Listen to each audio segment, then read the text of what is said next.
आज जो मैं स्टोरी शेयर करने जा रही हूँ, मुझे नहीं लगता आप लोगों ने इससे पहले कुछ ऐसे घटनाएँ सुने हैं, इवन मैंने भी नहीं सुने। आपको ये भी समझ आ जाएगा कि अगर आप एक ऑनेस्ट पर्सन हो, भगवान आपको किसी न किसी वे में ज़रूर हेल्प करेंगे और ये घटना उसने खुद मुझे बताया है। तो ये स्टोरी है एक सिंपल डिलीवरी बॉय की, जिसको पता भी नहीं था उसकी लाइफ में क्या मोड़ आने वाला है और वो क्या कैसे-कैसे चीज़ें एक्सपीरियंस करने वाला है।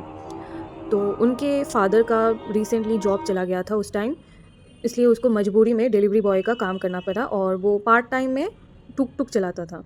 और वो कोरोना का टाइम है, तो उस टाइम टुक-टुक जो चलाते थे उनको एडवांस पेमेंट मिलता था, प्लस ज़्यादा पेमेंट मिलता था उन लोगों को, तो इसलिए वो ये दोनों काम करता था। एक दिन उसको खाना डिलीवर करने में थोड़ा लेट हो गया था और वो साइकिल से खाना डिलीवर करता। उस दिन वो काफ़ी हड़बड़ी में था और उसने नोटिस किया उसके बैग के अंदर कोई हाथ डाल रहा है पीछे से। तो उसने मुड़ के जब देखा तो एक लड़का उसके बैग में हाथ डाल रहा था। तो उसने बोला, अरे अरे तुम क्या कर रहे हो? तो लड़के ने बोला, तुम्हारा जो पैकेट है ना खाने का वो एकदम फट गया है, अभी थोड़ी देर में ही वो गिर जाता। तो उसने जब चेक किया तो देखा हाँ सच में ही उसका खाना पूरा गिर जाता। तो उसने बोला कि thank you so much, but अभी मुझे जल्दी जल्दी वहाँ पे जाना है, मैं तुम्हारे साथ बाद में बात करता हूँ। उसने इसलिए बोला क्योंकि उसको लग रहा था कि वो लड़का कुछ बोलना चाहता है उसको। तो उसने जल्दी जल्दी खाना डिलीवर किया और रिटर्न आ गया, पर उसको लग नहीं रहा था कि वो लड़का अभी भी वहाँ पे रुकेगा उसके लिए। बट वो जब रिटर्न आया उसने देखा वो लड़का वहीं पे रुका हुआ था और कुछ सोच रहा था। उसने बोला कि सॉरी, मैं तब बहुत हड़बड़ी में था तो आपसे बात नहीं कर पाया, इवन आपको थैंक यू भी नहीं बोल पाया। तो वो लड़का थोड़ा अजीब वे में उसकी तरफ हंसने लगा। उसने खुद के बारे में बोला कि मैं यहीं पे काम करता हूँ, देखा तुमको ऐसे हड़बड़ी में जाते हुए तो आपको हेल्प किया। बट एक बात आपको बोल रहा हूँ राजीव, बहुत ध्यान से सुनना। तो ये सुन के उसको बहुत डर लगा कि उसको कैसे पता मेरा नाम राजीव है। मैंने तो यहाँ पे मेरा कोई नेम प्लेट वगैरह कुछ भी नहीं है, उसको कैसे पता चला। लड़का कंटिन्यूअसली बोलने लगा कि तुम ना फ्राइडे से लेके संडे तक अगर तुम्हारे पास कोई डिलीवरी आए या ऑर्डर आए या कुछ भी कोई तुमको पेमेंट का ऑफ़र करे, तुम ना जाना मत, कोशिश करना अपने घर में ही रहने का। ये बोल के वो लड़का चला गया और राजीव जो कि जिसका स्टोरी में बोल रही थी वो बहुत सोच में पड़ गया और उसको थोड़ा इरिटेशन भी हुआ, क्योंकि एक तो उसका फाइनेंशियल सिचुएशन सही नहीं है, राजीव के पापा का हेल्थ भी सही नहीं चल रहा, प्लस वो काम पे नहीं जा रहे और उसका एक दीदी भी था जिसकी शादी उसको देना पड़ेगा 1-2 साल के अंदर। उसने ज़्यादा भाव नहीं दिया और राजीव को लगा कि ये लड़का शायद मेंटली थोड़ा सिक है, प्लस वो ये सब प्रेडिक्शन वगैरह कोई पैरानॉर्मल चीज़ों में विश्वास नहीं करता था। वो सीधा घर चला गया अपने और उसके ठीक बाद वाले दिन उसने नोटिस किया कि उसका तबीयत बिल्कुल भी सही नहीं है, बहुत ज़ुकाम है, सर्दी है। और वो था थर्सडे का दिन और उस लड़के ने बोला था उसको फ्राइडे से संडे तक बाहर नहीं जाने के लिए। तो उस दिन वो काम पे चला गया, बट फ्राइडे जब आया तब उसका तबीयत और भी बिगड़ गया। तो उसने सोचा चाहे जो भी हो सैटरडे से मैं ज़रूर काम पे जाऊँगा। ये सब जब वो सोच रहा था उसके पास एक कॉल आया और आपको मैंने पहले भी बोला था कि वो टुक-टुक चलाता था और वो लॉकडाउन का टाइम था। तो उन्होंने बोला कि तुमको यहाँ पे सामान डिलीवर करना है, आपको हम डबल पेमेंट करेंगे, संडे को आप 8 बजे आ जाना। तो ये सुन के उसको बहुत खुशी हुई, एक तो उसको डबल पेमेंट मिलेगा। उसने सोचा कि संडे को तो मैं ठीक हो ही जाऊँगा। ये सब सोचने के बाद वो सो गया दोपहर को। तो दोपहर को जब वो सोया उस दिन उसको वो सेम लड़का जिसने राजीव को बताया था कि फ्राइडे टू संडे मत जाना, सपने में वो लड़का उसको बोल रहा है मत जा, बिल्कुल मत जा। बाद उसको लगा अरे ये क्या हुआ, एक तो मैं उसके बारे में सोच नहीं रहा था, फिर भी उसका ड्रीम आया और ऐसे वो क्यों बोल रहा था ड्रीम में। तो उसने ज़्यादा सोचा नहीं, फिर वो सोचा कि ठीक है संडे से हम काम पे जाएंगे। तो जब वो काम के लिए निकला देखा कि वो सेम लड़का एक साइड में मतलब ऐसे इशारे में बोल रहा है कि नहीं, जैसे हम नोट करते हैं, हेड नोट करते हैं, नो, ऐसे जैसे बोल रहा था।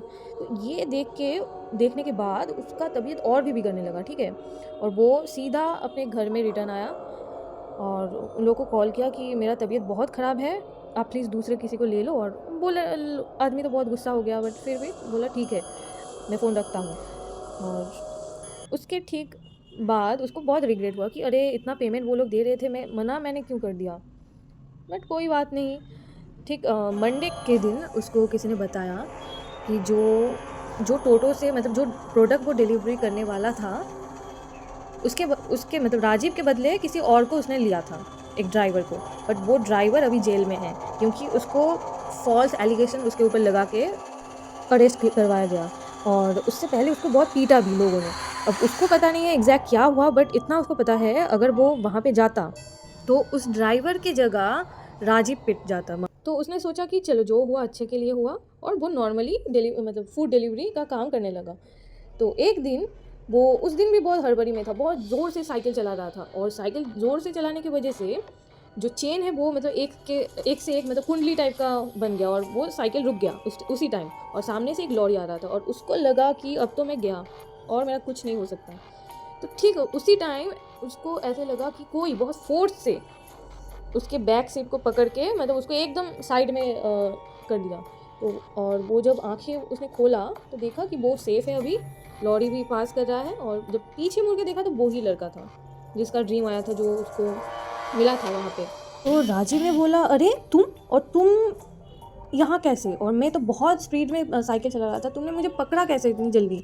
तो उसने बोला, अरे मैंने देखा तुम जा रहे थे वहाँ पे और मैंने तुमको बस साइड कर दिया। तो उसने बोला, नहीं ये पूरी तरीके से इम्पॉसिबल है, मैं इतनी तेज़ से साइकिल चला रहा था, तुम्हारे लिए ये काम करना बिल्कुल इम्पॉसिबल है। उसने बोला, नहीं नहीं ऐसी कोई बात नहीं है। तो राजीव ने भी ज़्यादा बातें नहीं बढ़ाई, क्योंकि एक तो वो बहुत ग्रेटफुल था कि उसने उसका लाइफ बचाया। तो उसने बोला, तुम 2 मिनट रुको, मैं डिलीवर करके आता हूँ। तो उसने 2 चॉकलेट लिया, एक उसके लिए और एक उस लड़के के लिए।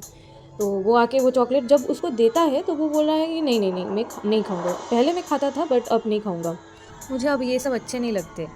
तो उसने बोला, ठीक है कोई बात नहीं, तुम्हारा नाम क्या है। तो उसने बोला, मेरा नाम अतुल है।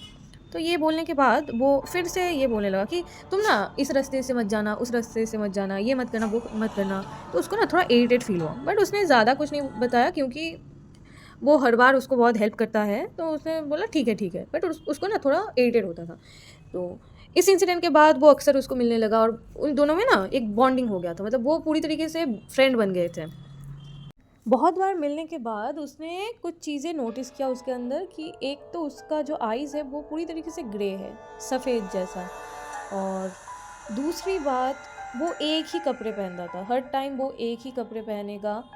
प्लस उसके पास कोई फ़ोन नंबर वगैरह नहीं था, क्योंकि राजीव ने बहुत बार मांगा कि तुम्हारा फ़ोन नंबर वगैरह दो। तो वो बोलता था कि देखो, एक तो मैं गांव में रहता हूँ और यहाँ पे मैं काम के सिलसिले में आया हूँ, यही साइड में एक कारखाना है, मैं वहाँ पे काम करता हूँ, और इसलिए मेरे पास कोई फ़ोन वगैरह नहीं है। और एक चीज़ जो उसने नोटिस किया कि वो कभी भी अगर उसने कभी उसको कुछ खाना दिया या कुछ भी तो वो खाता नहीं था। बट एक दिन क्या हुआ, वो लोग ना ज़्यादातर एक मैदान टाइप का है, वहाँ पे लोग बैठते थे, जो लोग कॉर्पोरेट जॉब्स वगैरह करते हैं, वहाँ पे एक मैदान मतलब एक पार्क टाइप का है। तो वहाँ पे वो लोग मीटअप करते थे, और उस दिन राजीव एक टिफ़िन खा रहा था, रोटी और आलू का नॉर्मल सब्ज़ी, ठीक है, उसके मम्मी ने बना के दिया था। तो वो देख के अतुल ने बोला कि अरे तू अकेले ही खा लेगा, मुझे नहीं देगा। तो अतुल आया राजीव के पास और उसने बोला, ये ले, सिर्फ रोटी है और थोड़ा सा सब्ज़ी। और उसके मम्मी ने 4 रोटी दिया था और उसने 2 ऑलरेडी खा लिया। तो उसने बोला कि तू खा ले। तो उसने एक चीज़ नोटिस किया कि अतुल ऐसे खा रहा था कि जैसे वो बरसों से खाया ही नहीं, और नॉर्मल रोटी और सब्ज़ी था उस टाइम, और वो कभी भी कोई भी खाना देने से वो इनकार कर देता था, नहीं खाता था बस, बट उस दिन खाया।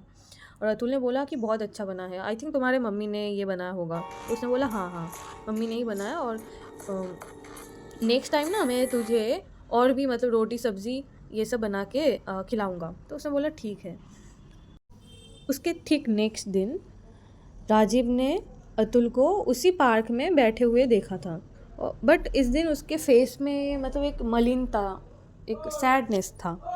तो ये देख के राजीव ने बोला, अरे तू ऐसे क्यों बैठा है। उसने बोला, देखना मेरा जो जॉब था जहाँ पे मैं काम करता था, वहाँ आज मुझे फायर कर दिया और वो जॉब अब नहीं रहा, सोच रहा हूँ क्या करूँ, पैसे भी ज़्यादा नहीं हैं। तो उसने बोला, देख अतुल, मेरे साथ तू डिलीवरी बॉय का काम कर सकता है, कुछ तो अर्निंग तुझे हो ही जाएगा उससे। तो अतुल ने बोला कि जाने दे यार, अभी मुझे मेरा काम करना भी जो है ना करना भी सेम ही है, कुछ फ़र्क नहीं पड़ता। बट उसके फेस में बहुत डिप्रेशन था। फिर उसके 2-3 दिन बाद अतुल से राजीव फिर से मिला, बट इस दिन अतुल का मूड बहुत अच्छा था। तो ये देख के राजीव को भी बहुत अच्छा लगा कि चलो अभी इसका मूड ठीक है। राजीव भी बहुत खुश हुआ कि फाइनली इसका मूड ठीक हो गया। अतुल ने राजीव को बोला, अरे देख मैं ना गांव जा रहा हूँ। तो राजीव खुश हो गया कि अच्छी बात है।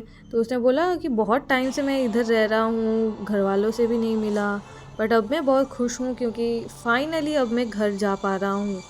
तो उसने बोला बहुत अच्छी बात है, बट एक फ़ोन ख़रीद लेना क्योंकि फ़ोन ना बहुत इम्पॉर्टेंट है। उसने कुछ रिप्लाई नहीं दिया, बट उसने बोला देख राजीव, एक 2-4 बातें मैं अभी बोल रहा हूँ तुझे, बहुत अच्छे से सुनना। आज से 2-3 महीने बाद तुझे एक जॉब इंटरव्यू का ऑफ़र आएगा और प्लीज़ उस इंटरव्यू में तू जाना और तू देखना तू क्रैक भी कर लेगा। इवन तो तुझे विश्वास नहीं होगा कि तू क्रैक कर पाएगा या नहीं, बट तू क्रैक कर लेगा। और ये जो फूड डिलीवरी, टोटो वगैरह, ये सब तेरा फ्यूचर नहीं है, इसमें तेरा कोई फ्यूचर नहीं है। तुझे अभी लग रहा होगा कि यही इससे ही मैं अच्छा कमा रहा हूँ, बट एक्चुअली ये सब तेरे लिए नहीं है।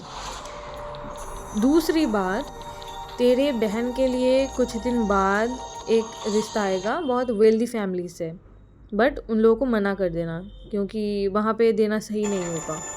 बट उसके ठीक 5 महीने बाद किसी सोर्स से तुम लोगों के लिए एक रिश्ता आएगा, तुम्हारे बहन के लिए।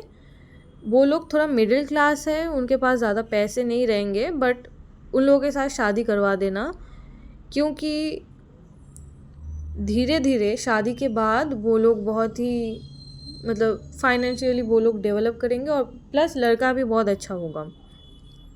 तो ये सब सुन के ना मतलब राजीव को बहुत हैरानी हुई कि ये सब क्या बोल रहा है, इसका दिमाग तो ठीक है ना।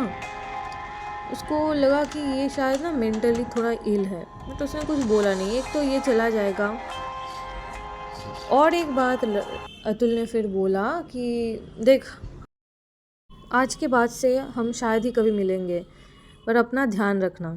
तो राजीव ने बोला, अरे ऐसा क्यों बोल रहा है, मेरा नंबर ले ले। तो उसने नंबर अपना लिख भी दिया था।